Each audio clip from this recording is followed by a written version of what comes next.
বন্ধু, তুমি যদি ডাব্লিউবিপি কনস্টেবল এবং লেডি কনস্টেবলের ভ্যাকান্সির অপেক্ষায় বসে বসে দিন গুনছো, তো অবশ্যই ভিডিওটা শেষ পর্যন্ত দেখো। বন্ধুরা, তোমাদের খুব শীঘ্রই ভ্যাকান্সি আসতে চলেছে। 2024-এ তোমরা ভ্যাকান্সি দেখবে এবং তোমাদের অনলাইন অ্যাপ্লিকেশান কোন মাস নাগাদ হবে সেটিও কিন্তু আমি তোমাদের সঙ্গে শেয়ার করব। তাছাড়াও বন্ধুরা, তোমাদের ডাব্লিউবিপি কনস্টেবলের যে তোমাদের 2024-এ যে ভ্যাকান্সি আসতে চলেছে, সেখানে কিন্তু একটা পরিবর্তন থাকার একটা সম্ভাবনা রয়েছে বা থাকতে পারে, সেটিও কিন্তু আমি তোমাদের সঙ্গে শেয়ার করব। ওকে, তো সেই পরিবর্তনটা যদি হয় তাহলে অবশ্যই তোমাদের জন্য খুশির খবর। তো এখানে দেখো বন্ধুরা, যে একটি পেপার কাটিং প্রচুর পরিমাণে ভাইরাল হচ্ছে, তো এটি তোমাদের পেপার কাটিংটা তোমরা বর্তমান পত্রিকায় পেয়ে যাবে। তো এখানে দেখো বন্ধুরা, তোমাদের বলা হয়েছে দ্রুত নিয়োগে অর্থাৎ একটি পরীক্ষা কিন্তু কনস্টেবলদের হতে চলেছে। অর্থাৎ তোমরা জানো যে কনস্টেবলের যে ভ্যাকান্সি, তোমরা কেপি কনস্টেবল বলো বা ডাব্লিউপিপি কনস্টেবল বলো, সেখানে কিন্তু তোমাদের দুটো পরীক্ষা হয়, একটা প্রিলি হয়, একটা মেন্স হয়। তো এখানে দেখো তোমাদের দ্রুত, এবং সেটা দুটো পরীক্ষা কমপ্লিট হতে এবং পিইটি পিএমটি কমপ্লিট হতে, আবার ইন্টারভিউ রয়েছে এবং ফাইনাল মেরিট লিস্ট তৈরি হতে প্রায় 1 বছর প্লাস কিন্তু লেগে যায়, প্রায় 1.5 বছর মোটামুটি লেগে যায়। ওকে, তো সেইটা এখানে দেখো দ্রুত নিয়োগে একটি পরীক্ষা কিন্তু এবার থেকে তোমাদের হবে, অর্থাৎ সেই নিয়োগটা যেন আরও কম সময়ের মধ্যে হয়, এই জন্য কিন্তু একটাই পরীক্ষা তোমাদের নেবার একটা সম্ভাবনা রয়েছে এবং এটি কিন্তু তোমাদের নবান্নকে অনুরোধ জানানো হয়েছে। তো এখানে দেখো আমি ডিটেলসে তোমাদেরকে পড়ে শেয়ার করে দিচ্ছি, তার উপরে কিন্তু তোমাদের কোন মাস নাগাদ তোমাদের অনলাইন অ্যাপ্লিকেশন হবে সেটাও কিন্তু আমি তোমাদেরকে আরও একটি পেপার কাটিং থেকে শেয়ার করে দেবো। ওকে, তো এখানে দেখো কনস্টেবল পদের নিয়োগ দ্রুত করতে চাইছেন রাজ্য পুলিশ কর্তারা। এর জন্য প্রাথমিক এবং মূল লিখিত পরীক্ষার বদলে একটি লিখিত পরীক্ষা করতে হবে। গত মাসে প্রস্তাব পাঠানো হয়েছে নবান্নে। অর্থাৎ বন্ধুরা, তোমাদের যে দুটো পরীক্ষা সেটা কিন্তু একটাই পরীক্ষা করতে হবে এবং সেটি কিন্তু ফাইনাল পরীক্ষায় করতে হবে এবং তার উপরে কিন্তু প্রস্তাব পাঠানো হয়েছে নবান্নে। সূত্রের খবর, কনস্টেবল পদে 12,000 নিয়োগ হবে। ছাড়পত্র মিলেছে মন্ত্রিসভার বৈঠকে। তোমাদের বৃহস্পতিবার মন্ত্রিসভার বৈঠক হয়েছিল। তা দ্রুত শেষ করতে দুটির বদলে একটি পরীক্ষা করতে চাইছেন রাজ্য পুলিশ কর্তারা। এতে কি হবে? এতে তোমাদের যে খরচা রয়েছে রাজ্যের পুলিশ কর্তারা, অর্থাৎ পিআরবির যে একটা খরচ রয়েছে সেটাও কিন্তু বেঁচে যাবে। তার সঙ্গে সঙ্গে তোমাদের সময়টাও কিন্তু বেঁচে যাবে এবং নিয়োগ প্রক্রিয়াটাও কিন্তু দ্রুত হবে। ওকে, তো এখানে দেখো নবান্ন সূত্রের খবর, বর্তমানে কনস্টেবল নিয়োগে প্রথমে প্রাথমিক লিখিত পরীক্ষা অর্থাৎ প্রিলি পরীক্ষা, তারপর শারীরিক মাপজোক এবং দক্ষতা পরীক্ষায় উত্তীর্ণ হলে মূল লিখিত পরীক্ষা, তাতে পাস করলে মৌখিক অর্থাৎ তোমাদের যে ইন্টারভিউ সেটি হয়ে থাকে। এক সরকারি কর্তা জানান, পুরো প্রক্রিয়া প্রশিক্ষণ পর্ব শেষ করতে 6 মাসের বেশি সময় লাগছে। ওই সময় কমাতেই একটি লিখিত পরীক্ষা করার প্রস্তাব নিয়েছে।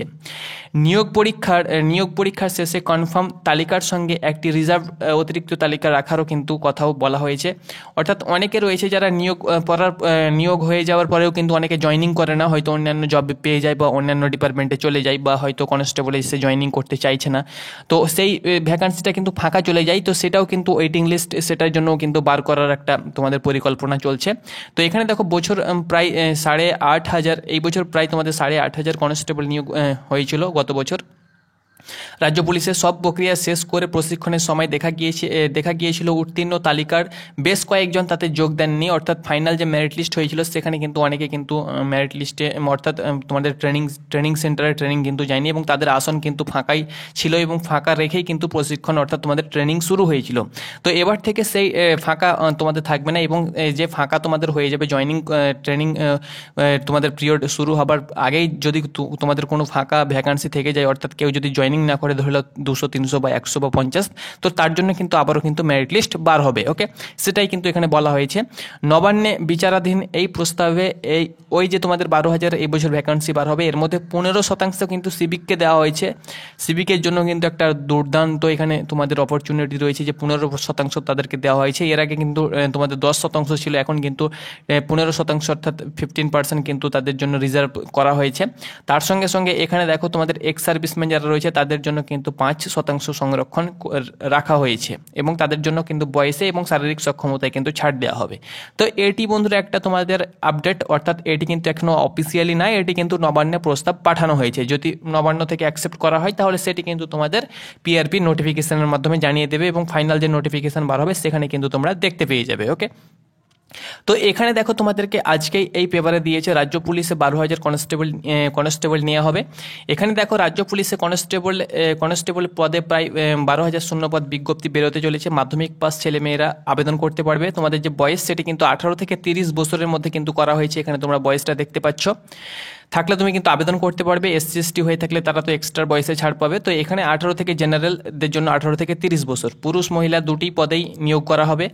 প্রার্থী বাছাই হবে পশ্চিমবঙ্গ পুলিশ রিক্রুটমেন্ট বোর্ডের মাধ্যমে। প্রথমে প্রিলিমিনারি পরীক্ষা, এখানে কিন্তু দেখো এটা মেনশন করা হয়েছে, আর ওটা তোমাদের আজকে বার হয়েছে, সেহেতু তোমাদের একটাই পরীক্ষা এখানে মেনশন করা নাই। যেহেতু ওটা তোমাদের প্রস্তাব পাঠানো হয়েছে, অ্যাকসেপ্ট হলে তোমাদের সেটা কিন্তু রুলসটা কিন্তু লাগু হয়ে যাবে। এখনো পর্যন্ত কিন্তু তোমাদের রুলসটা লাগু হয়নি। তো এখন পর্যন্ত যেটা রয়েছে সেটা হলো প্রথমে প্রিলিমিনারি পরীক্ষা, দেন তোমাদের পিএমটি পিএটি অ্যান্ড তোমাদের ফাইনাল যে তোমাদের মেন পরীক্ষা সেটি হবে, তারপরে কিন্তু ইন্টারভিউ।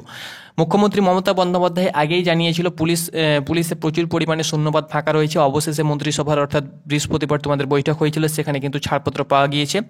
মোট 12,000 কনস্টেবল পদের মধ্যে পুরুষ প্রার্থীদের সংখ্যা 8,400 এবং মহিলা প্রার্থীদের সংখ্যা 3,600, অর্থাৎ ফিমেলের কিন্তু এখানে কিন্তু লেডিদের জন্য অনেকটাই ভ্যাকান্সি কিন্তু রয়েছে, প্রায় 3,600 ভ্যাকান্সি, অনেকটাই ভ্যাকান্সি বলতে পারো।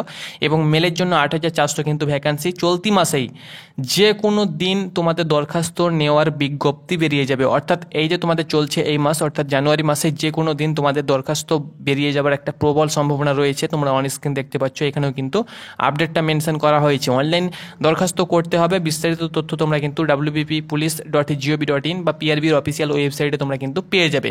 তো অনলাইন অ্যাপ্লিকেশন ডেট বন্ধুরা আশা করছি তোমাদের এই মাস নাগাদ কিন্তু তোমাদের শুরু হয়ে যাবার একটা প্রবল সম্ভাবনা রয়েছে। এখানে তোমরা অন স্ক্রিন দেখতে পাচ্ছ, এখানে কিন্তু বলে দেওয়া হয়েছে যে তোমাদের চলতি মাসে কিন্তু তোমাদের অনলাইন অ্যাপ্লিকেশন শুরু হতে চলেছে। তো এটি ছিল বন্ধুরা পরপর দুটি আপডেট তোমাদের সঙ্গে শেয়ার করে দিলাম। যদি তোমাদের একটাই পরীক্ষা, হয়তো সকলের জন্যই কিন্তু ভালো। এতে কি হবে, এতে সময়ও কিন্তু তোমাদের বাঁচাতে হবে। তার সঙ্গে সঙ্গে কিন্তু তোমাদের সিলেকশন প্রসেসটাও কিন্তু অনেকটাই দ্রুত হবে। তোমাদের অনলাইন অ্যাপ্লিকেশন করার পরে কিন্তু 3 মাস পর প্রিলি হতো, তারপরে প্রিলি রেজাল্ট আবার 3 মাস লেট হয়ে যেত, এখানে কিন্তু 6 মাস হয়ে যেত। তারপরে তোমাদের পিইটি পিএমটি হতো, সেখানেও কিন্তু লেট হতো, আবার মেন পরীক্ষা। তো এর জন্য তোমাদের যদি প্রথমে ফিজিক্যাল পিএমটি পিইটি হয়ে যায়, বা প্রথমেই যদি মেন পরীক্ষা হয়ে যায়, তারপরে পিএমটি পিইটি হয়ে যায়, একটাই পরীক্ষা হয়, তো এতে কিন্তু সকলেরই সুবিধা হবে। ওকে, তো এটা যদি তোমাদের নিয়মটা লাগু হয়, তো সব থেকে আমাদের মতে বলে যে তোমাদের একটাই পরীক্ষা হলেই সব থেকে ভালো। আর যদি সেটা তারা ভালোভাবে বিবেচনা করবে, যেটা ভালো হয় সেটা কিন্তু তারা করতে চলেছে। তো এটা কিন্তু প্রস্তাব নবান্নে পাঠানো হয়েছে। তো এই প্রস্তাবটা কিন্তু, অর্থাৎ এই নিউজটা কিন্তু তোমাদের পেপারে কিন্তু দেওয়া হয়েছে। তো এটি ছিল আজকের আপডেট, যেটি তোমাদের সঙ্গে শেয়ার করে দিলাম, WBPর 12,000 কনস্টেবলের আপডেট। ধন্যবাদ।